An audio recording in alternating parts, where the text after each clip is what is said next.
மகளின் தடுமாற்றத்தையோ தயக்கத்தையோ கவனிக்கும் நிலையில் தேவா இல்லை. அவர் நினைப்பது அனைத்தும் ஷெட்டி செல்லவில்லை என்ற அந்த சொல்லையே சுற்றி வந்தது. உடனடியாக ஷெட்டிக்கு தொடர்பு கொள்ள அவரோ அதை எடுத்த வேகத்தில் பொறிந்தார். இறுதியில் அனைவருமே 2 நாள் கழித்தே மொரிஷியஸ் கிளம்ப சென்றார்கள். இந்த 2 நாளில் விவியின் தினசரி பத்திரிகை, வாராந்திர பத்திரிகை அனைத்திலும் ஒரு செய்தி மிகவும் பிரபலமாக அடிபட்டது. அது என்னவென்றால், தருண் கண்மணியை அவன் தங்கையாக சுவீகாரம் செய்தது. கண்மணி வாசுவின் பதவி திருமணம் இரண்டும் தான். இந்த விஷயங்களை விவி உடனடியாக அறிந்தாலும் லயாவிடம் எதையும் சொல்லவில்லை. இந்த 2 நாளில் லயா தாயை தேடியதை விட தருணை தான் அதிகம் தேடினாள். ஒரு முறை அவள் மனம் கேட்காமல் அவனுக்கு தொடர்பு கொள்ளவும் முயன்றாள். ஆனால் முனைப்பாக தங்கையின் லீகல் வழிமுறைகளையே அவன் கவனித்துக் கொண்டிருந்த போது கமலம் அவனிடம் மேலும் ஒன்றை சொன்னார். அதாவது, பெருமாளின் உடல்நிலை கொஞ்சம் ஆட்டம் கண்டுவிட்டதால் அவருக்கு தன் உடல்நிலை குறித்த பயம் ஏற்பட்டு மகளின் திருமணத்தை உடனே நடத்திவிட வேண்டும். மாப்பிள்ளையும் ரெடியாதாக இருப்பதால் இதுவும் உடனே நடக்க வேண்டும் என்று அன்பு கட்டளை இட்டு விட்டதால் மிகவும் அவசரமாக சிம்பிளாக நடந்தேறியது திருமணம்.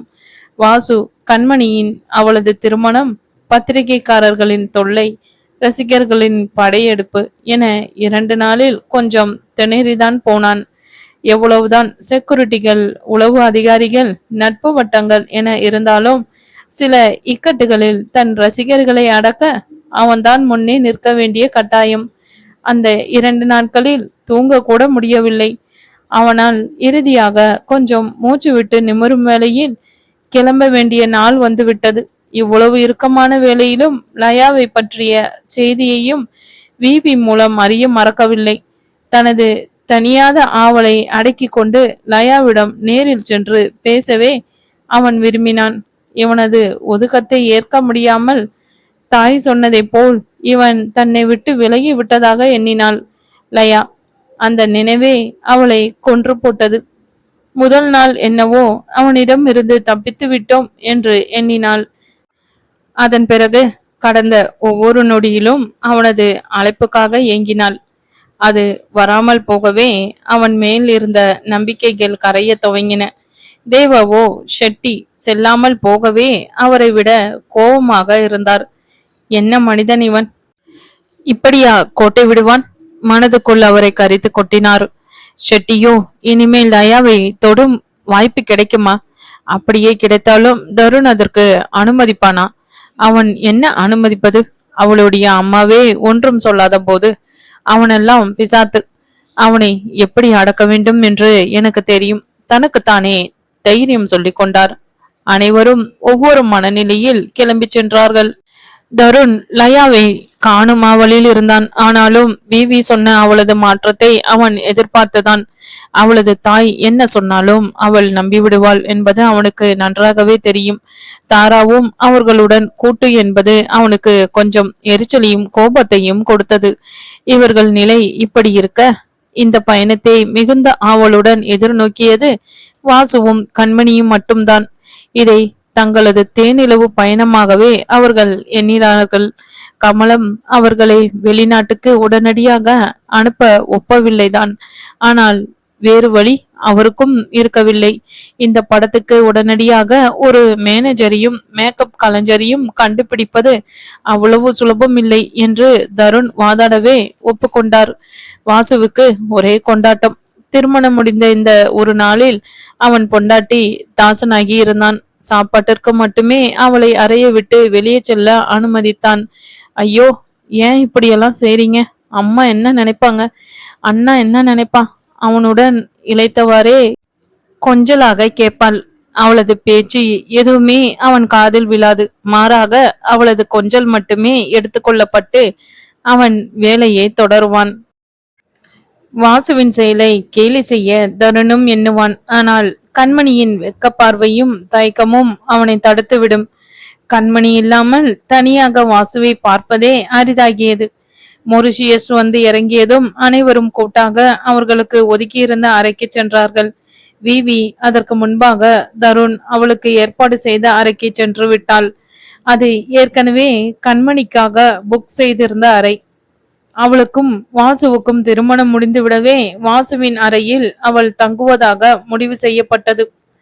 விமான நிலையத்திலேயே கதிரவன், இன்னைக்கு டே நைட்டு எல்லோரும் ரெஸ்ட் எடுத்துக்கோங்க, நாளைக்கு காலையில ஷூட்டிங் இருக்கு என்று சொல்லியிருந்தான். வாசுவும் கண்மணியும் ஹோட்டலுக்கு சென்றதும் முதல் அவர்களின் தேனிலவு வேலையை கனக்கச்சிதமாக செய்ய தருண் மட்டும் தனித்திருந்தான். லயாவின் அறைக்கு பக்கத்து அறைதான் தருணின் அறை. லயாவின் அறைக்கு அந்த பக்கம் ஷெட்டியின் அறை இருந்தது. வாசு கண்மணியின் அறை அடுத்த தளத்தில் இருந்தது. லயாவின் அறையை தாண்டி செல்லும் வேளையில் அவளை காண வேண்டி எழுந்த ஆவலை அவன் பின்னால் வந்த அவளது தாயை எண்ணி அடக்கினான். ஆனால் லயாவோ அது முடியாமல் வாசலில் நின்று அவனை இமைக்க கூட மறந்து பார்த்து கொண்டு இருந்தாள். என்ன பாப்பா, வாசல்ல எல்லாம் நின்னுக்கிட்டு, நானே வரமாட்டேனா, உள்ளே போ. மகளின் பார்வையை உணர்ந்து கிட்டத்தட்ட கத்தினார். தாயின் குரல் கேட்கவே அவளும் உள்ளே சென்று விட்டாள். தருண் தன் அறைக்கு சென்று அனைவரும் உறங்கும் நேரம் வரை கொஞ்சம் காத்து இருந்தான். லயாவின் விஷயத்தை ஆறப்போட அவன் தயாராக இல்லை.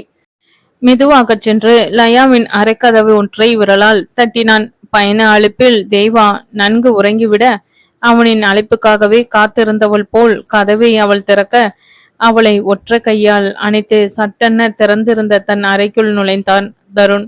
அவனது இந்த வேகத்தை அவள் எதிர்பார்க்கவில்லை. ஆனாலும் வந்திருப்பது தருண் என்பதால் அவனது கைக்குள் தன்னை கொடுத்தவாறே அசையாமல் இருந்தாள்.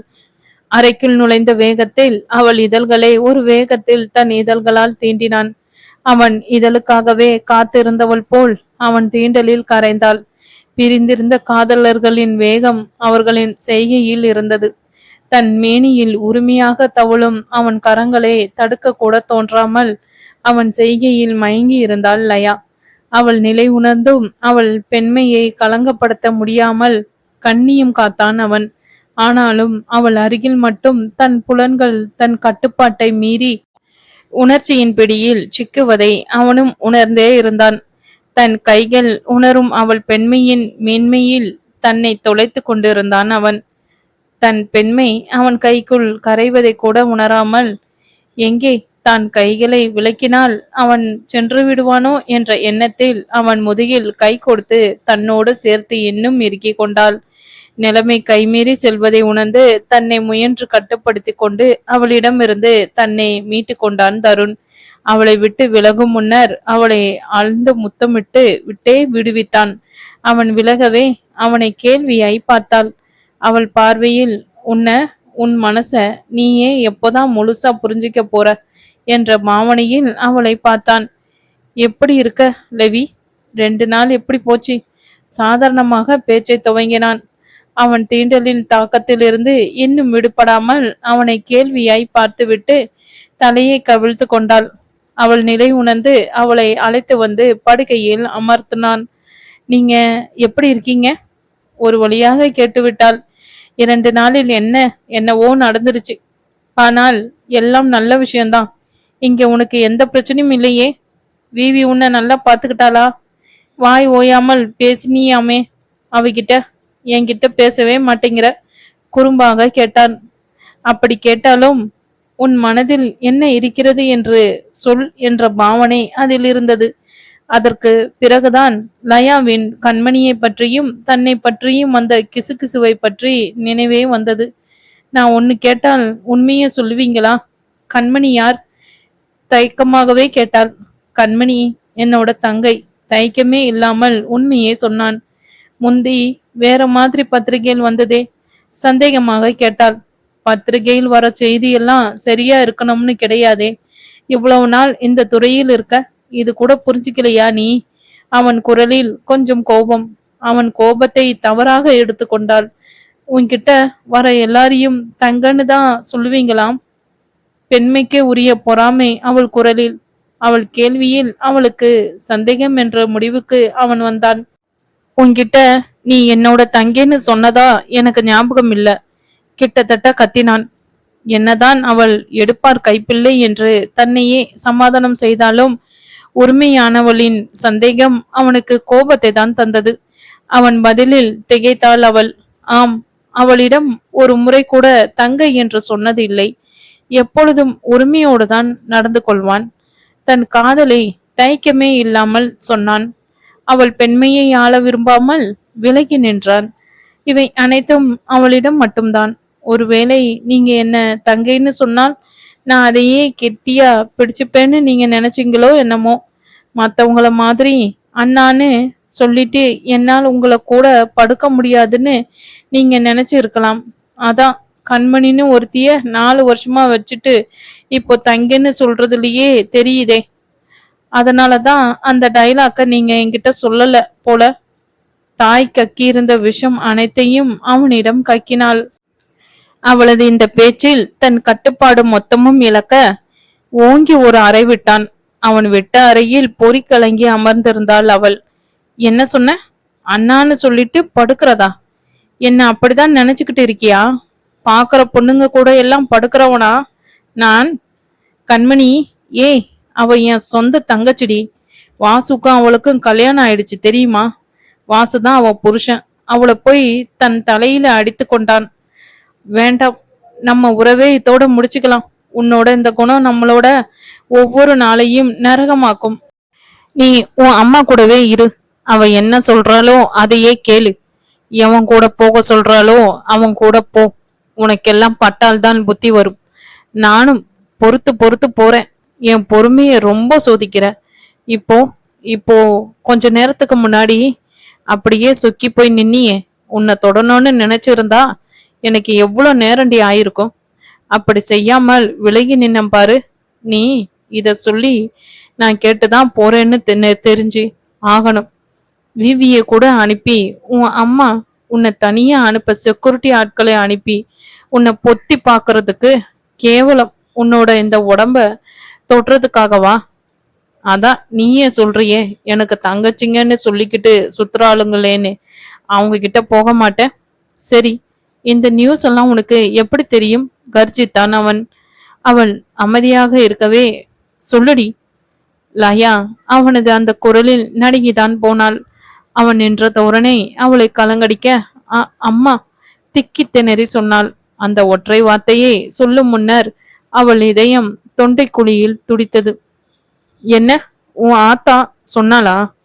அவ எப்போ ஹீரோ பத்தியெல்லாம் உன்கிட்ட பேச தொடங்குனா? அப்படியெல்லாம் பேச மாட்டாளே அவ. இதையெல்லாம் யோசிக்க மாட்ட. ஆனா நான் அண்ணான்னு சொல்லிட்டு பொண்ணுங்களை எல்லாம் தொடுவேன்னு அவ சொல்வதை அப்படியே நம்புவ இல்ல? நான் உன் கழுத்தை நெரிச்சு கொள்றதுக்கு முன்னாடி இங்க இருந்து போயிடு. இனிமேல் எதுக்காகவும் என்கிட்ட வரக்கூடாது, சரியா? நம்ம உறவு இதோட முடிஞ்சிருச்சுன்னு நினைச்சிட்டு வெளியே போ. உன்னை போய் தொட்டனே, இந்த உடம்ப என்ன செய்யணும்னு எனக்கே தெரியல. உன்னை நினைத்த இந்த மனசு எரியுதுடி. இனிமேல் ஒரு நிமிஷம் நீ என் ரூம்ல இருக்க கூடாது. அந்த தகுதியை நீ இழந்து ரொம்ப நேரமாச்சு. போடி வெளியே. கோபத்தில் எரிமலையாகி அவளை தரதரவென்று இழுத்து கதவை திறந்து அதே கோபத்தில் அவளை வெளியே தள்ளி கதவை அரைத்து சாத்தினான். அவள் வெளியே சென்று விழுந்ததை கூட கண்டு கொள்ளாமல் படுக்கையில் சென்று விழுந்தான். வெளியே விழுந்த வேகத்தில் ஒரு நிமிடம் லயாவுக்கு எதுவுமே தெரியவில்லை. தருணின் பேச்சிலும் செய்கையிலும் அவன் அடித்ததிலும் உறைந்திருந்தாள் அவள். ஆனால் கண்கள் மட்டும் அதன் வேலையை சரியாக செய்தன. எப்படி தங்கள் அறைக்கு வந்தாள் என்பதே அவளுக்கு தெரியவில்லை. அனிச்சை செயலாக உள்ளே வந்தவள் படுக்கையில் விழுந்து குமுறி அழுதாள். பக்கத்து படுக்கையில் உறங்கும் தாய் விழித்துவிட கூடாதே என்ற கவலையில் தலையணையில் முகம் புதைத்து அழுதாள். அவளால் அழ மட்டுமே முடிந்தது. அவளது கண்ணீரால் அந்த தலையணையில் கனம் கூடியது. அவள் இதயத்தை கசக்கி பிழியும் உணர்வு. எங்கே இதயம் வெடித்து விடுமோ என்று அஞ்சினாள். நெஞ்சில் கை வைத்து அழுத்தி வலியை குறைக்க முயன்றாள். மேலும் வலித்ததை தவிர குறையவில்லை. என்ன வார்த்தை சொல்லிவிட்டான்? எல்லாம் முடிந்ததாமே, இனிமேல் நமக்கும் எதுவுமே இல்லை என்று சொல்லிவிட்டானே. எப்படி முடிந்தது? அவனுக்கு என்னை பிரிவதில் கொஞ்சம் கூட வருத்தமே இல்லையா? அப்படி விரும்பி இருந்தால் பொய்யாக வேணும் அவனால் இப்படி சொல்லி இருக்க முடியுமா? நினைக்க நினைக்க உள்ளம் நைந்தது. அவன் கொடுத்த மொத்தத்தின் ஈரம் கூட உலரும் முன்னர் அவன் இதழ்கள் உதித்த வார்த்தைகள், நினைக்கையில் இதயம் இரண்டாக பிளந்து உயிர் விட மாட்டோமா என்று இருந்தது. இந்த வலியை அனுபவிப்பதை விட உயிர் விடுவது சுலபமாக இருக்கும் அவளுக்கு. நீ மட்டும் அவனை இப்படி சந்தேகப்படலாமா? அவன் மேல் நம்பிக்கை வேண்டாமா? மனசாட்சியின் கேள்விக்கு அவளிடம் பதில் இல்லைதான். இல்லை, கண்மணிக்கு திருமணம் முடிந்து விட்டதாக சொன்னானே, அது நிஜமா? எப்பொழுது முடிந்தது? என்னிடம் அண்ணா என்று சொன்னதில்லை என்று வேறு சொன்னானே. அப்படியென்றால் யோசனையை விட கண்ணீர் தான் அதிகமாக வந்தது. அவன் பிரிவை சொன்ன இந்த நேரத்தில்தான் அவன் மேல் இருந்த காதலை இன்னும் அதிகமாக உணர்ந்தாள். அவன் வேண்டும், அவன் இல்லாமல் இருக்க முடியாது. இதயத்தின் ஓலம் அவளை நிம்மதியாக நொடிகள் கூட இருக்க விடவில்லை. யாரிடமும் பேசியாக வேண்டும். இப்படியே இருந்தால் எனக்கு ஏதாவது ஆகிவிடும். என்ன செய்ய? பைத்தியமே பிடித்துவிடும் நிலையில் இருந்தால் அவள். எழுந்து சென்று ஜன்னல் வழியாக குதித்து விடுவோமா என்று கூட எண்ணினாள். அப்படி சாகும் பொழுது கூட தருணின் காதலியாக சாக வேண்டும். இப்படி அவனது மனதுயருக்கு ஆளாகிவிட்டு சாகக்கூடாது என்று விரும்பினாள். அறைக்குள் மூச்சு மூட்டும் உணர்வு. தள்ளாடி நடந்து கதவை திறந்து கொண்டு வெளியேறினாள். கால்கள் போன திசையில் நடக்க துவங்கினாள். எதிரில் வந்த வீவியை கூட அவள் கவனிக்கவில்லை. லயாவின் வெறித்த பார்வையும் தளர்ந்த நடையும் எதுவோ சரியில்லை என்பதை அவளுக்கு உணர்த்தியது. அவளை அழைத்து கொண்டு தன் அறைக்கு சென்றாள் வீவி. ஃப்ரிட்ஜில் இருந்த குளிர்ந்த நீரை எடுத்து கொடுத்தாள். குரல் கெட்டுவிடும், உடல்நிலை சீர்குலைந்துவிடும் என்று எப்பொழுதும் குளிர்ந்த நீரை தவிர்ப்பவள் அன்று மறுபேச்சில்லாமல் வாங்கி அனைத்தையும் குடித்தாள். அவள் குடித்து முடித்து சிறிது நேரத்துக்கு பிறகு, என்ன ஆயிற்றுலையா? இல்லையென்றால் அவள் மனதில் என்ற வீவியின் குரலில் இருந்த வலியா, உடலில் இருந்த பலவீனமா? எதுவோ அவளை ஓம் என்று கதற வைத்தது. எதற்கும் அவ்வளவு சீக்கிரம் கலங்காத வீவியின் கண்களை கூட கலங்கின.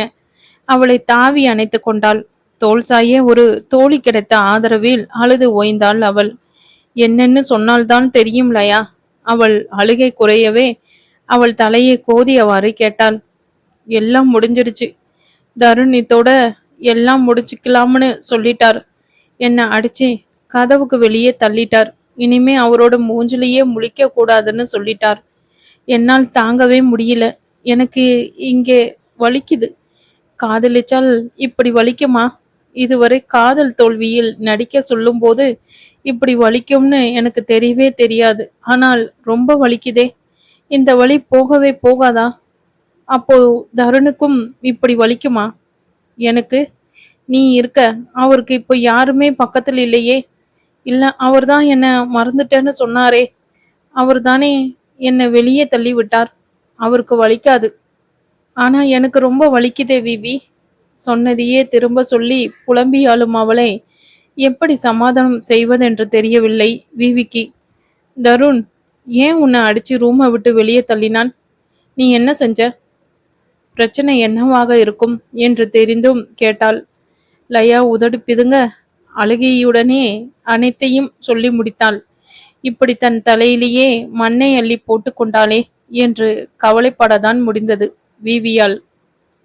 லயா, நேற்றே நான் அவ்வளவு சொல்லியும் நீ கொஞ்சம் கூட யோசிக்காமல் தருண் கிட்ட இப்படி பேசியிருக்கியே.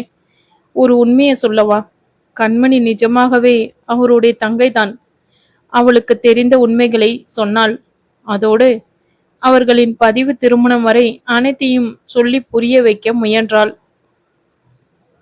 சரி, நான் கேட்பதற்கு பதில் சொல்லு. முதல் நாள் அவரோட ரூமுக்கு போனப்போ அவர் என்ன சொன்னார்? அவளை கவலையில் இருந்து கொஞ்சம் வெளியே வர வைக்க முயன்றாள். கொஞ்ச நேரம் யோசித்தாள். பிறகு அவர் எதுவுமே சொல்லல. நான் தான் ரொம்ப நேரம் யோசிச்சுட்டு இருந்தேன். அப்புறம் என்று கொஞ்சம் தயங்கியவாறே என்ன ஒரு மாதிரி தொடுவீங்களான்னு கேட்டேன். அதுக்கு அவர், யார் உன்னை அப்படி தொட்டதுக்கு கோவப்பட்டார் என்று அன்றைய பேச்சை அவளுக்கு கொஞ்சம் விளக்கினாள். லயா, தருண் அப்பவே உன்னை விரும்பி இருக்கான் என்பதற்கு இதைவிட பெரிய ஆதாரம் எதுவுமே வேண்டாம். நான் அவன் ரூமில் இருந்தப்போ நானும் அவனும் ரொம்ப காரசாரமா பேசிக்கிட்டோம். என்னை பற்றி முழுசா தெரியாமல் நீ இங்க இருந்து போக மாட்டேன்னு அவ்வளவு கோபமா சொல்லிட்டு வெளியே போனான். நானும் கொஞ்சம் பயப்படத்தான் செஞ்சேன். அவன் அறையை விட்டு தப்பிச்சு செல்லலாம்னு பார்த்தேன். ஆனால் என்னால் எதுவுமே முடியல. பிறகு 2 மணி நேரம் கழிச்சு உள்ள ஒரு ட்ரேயோட வந்தவன் என்ன சொன்னான் தெரியுமா? ஹாய் சிஸ்டர், என்னை பத்தியும் என் படுக்கை அறை ரகசியம் பத்தியும் தெரிஞ்சுக்கணும்னு உனக்கு ரொம்ப ஆசை இல்ல? இந்த ஒரு வாரத்தில் இத கண்டிப்பா நீ புரிஞ்சுக்கலாம். இப்படி பேசிதான் துவங்கினான். அவனோட இந்த சிஸ்டர் என்ற அழைப்பும் அவன் கண்ணில் இருந்த உண்மையும் எனக்கு அப்பவே தெரிஞ்சது.